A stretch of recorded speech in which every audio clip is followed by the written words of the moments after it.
Quelle est la différence entre l'utilisation de mai et de goto pour dire chaque? Alors ça, c'est intéressant parce que effectivement, on peut les croiser les 2 dans son quotidien. Le premier, je pense que vous allez croiser dans votre apprentissage du japonais, ça va être mai. Le mai comme dans mainichi,毎朝, maiban. Donc ça signifie chaque jour, chaque matin, chaque soir, et cetera. Maikai pour dire à chaque fois, mai, pour dire chaque semaine, et cetera. Donc là, avec mai, déjà, vous l'avez remarqué, on l'utilise au tout début du mot et derrière, on va rajouter en général un deuxième kanji. Donc, mai asa pour chaque matin, mai ban pour chaque soir. Là, on a vraiment l'idée qu'il y a une régularité. C'est une répétition tous les Donc, on énumère des éléments temporels, en fait, hein, chaque occurrence, chaque chose qui se répète dans le temps. Alors que goto, là, il s'utilise pas du tout de la même manière. Déjà, goto, il s'utilise à la fin. On est obligé de mettre quelque chose devant goto et ensuite goto. Donc, je vais vous donner des exemples. Ça va être chaque aussi, mais dans le sens par unité plutôt. Il faut prendre ce qu'il y a devant le goto comme étant, vous pouvez voir ça presque comme un bloc, comme une unité.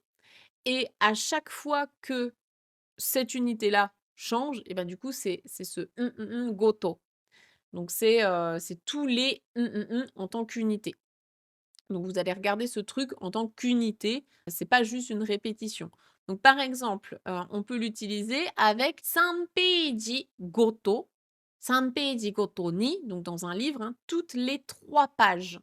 Donc vous avez un bloc de 3 pages et hop, toutes les 3 pages, il se passe un truc. Ou bien hito goto. Hito goto ni, à chaque personne, pour chaque personne, selon chaque personne. Donc vous allez imaginer que c'est un bloc d'une personne. Pareil pour un train, eki goto ni, à chaque gare. Donc il y a une gare, c'est une unité, et du coup le train par exemple, il va s'arrêter à chaque gare. Eki goto ni tomaru, il s'arrête à chaque gare. Là vous avez vu, c'est pas du tout des notions temporelles comme avec mai.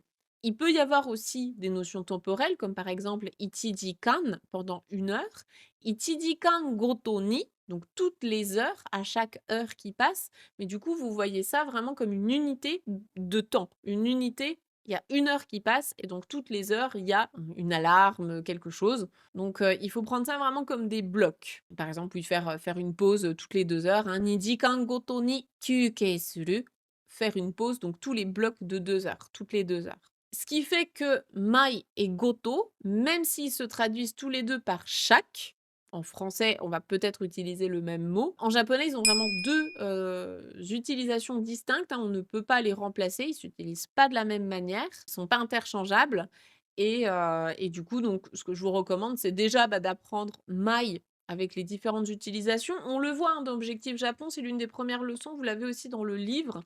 On a un tableau avec tous les jours, toutes les semaines, tous les ans, et cetera. Donc ça, vous le retrouvez là-dedans. C'est la notion vraiment la plus, basique, des 2 et une fois que vous êtes déjà bien à l'aise avec ça, vous pouvez l'utiliser au quotidien. Mais dans un second temps, vous allez introduire goto qui est un petit peu plus avancé comme notion, grammaticale. Voilà. J'espère que c'est un petit peu plus clair en tout cas là-dessus.